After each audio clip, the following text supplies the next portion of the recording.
One time, a friend of mine came across a fawn caught in a fence on the edge of somebody's property. It was caught because it had tried to push its way through the fence, probably to follow its mother, who had likely jumped over the fence. Yet it squeezed through, its back hips got caught in the bars, and it couldn't go forward or backward anymore. It was stuck. Now, my friend had compassion on the animal and helped it. Now, it freaked the poor thing out at first, but he was able to pull it back through a little, getting kicked a little in the process as well, push the fawn's hips together, and then push it through the bars completely. Then it ran off immediately and found its mother and presumably grew up in the normal life of a deer. So, when my friend released the deer, did he release it so that the deer could become his pet? No.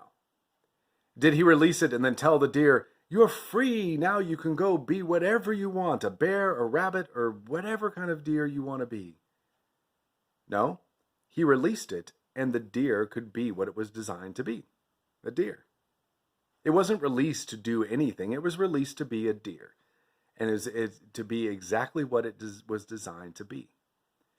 You know, there's a little phrase that keeps coming up over and over again in the story so far that I haven't made a big deal out of yet. I was waiting until we got to the point where the Hebrews were released from slavery to talk about it. And it comes up again and again as Moses tells Pharaoh to let the people go. In 4:23, "Let my son go, that he may serve me." In 5:1, "Let my people go, that they may hold a feast to me in the wilderness." 7:16, "Let my people go, that they may serve me in the wilderness." 8:20, "Let my people go, that they may serve me." 9:1, "Let my people go, that they may serve me." 10:3, "Let my people go, that they may serve me." And then finally in 12:31, Pharaoh says, "Up, go out from among my people, both you and the people of Israel. Go, serve the Lord, as you have said."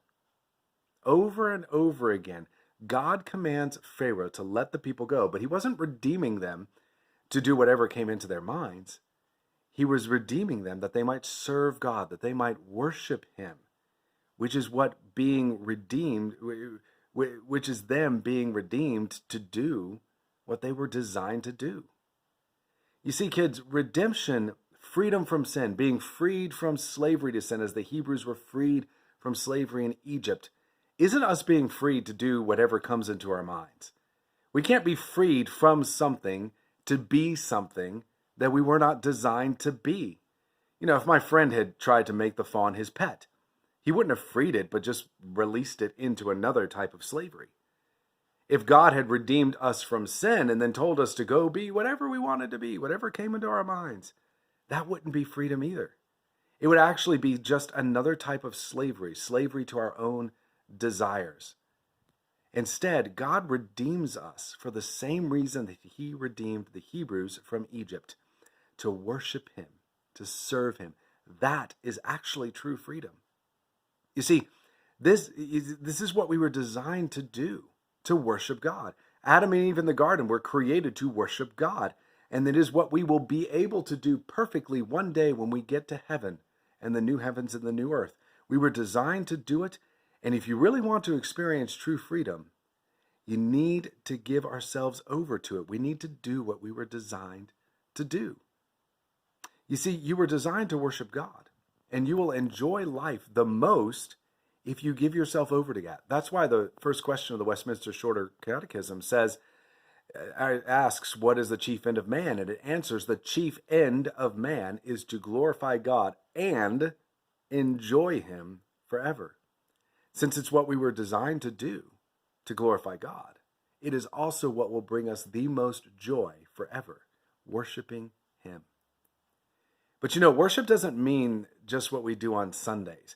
Worship can be anything that we do so long as we are doing it for the glory of God.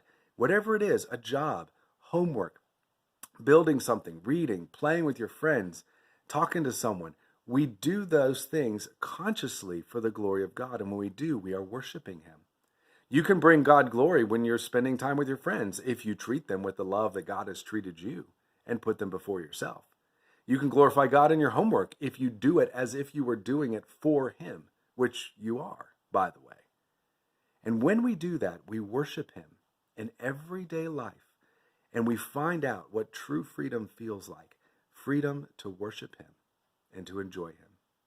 You guys think about that. I'll see you tomorrow.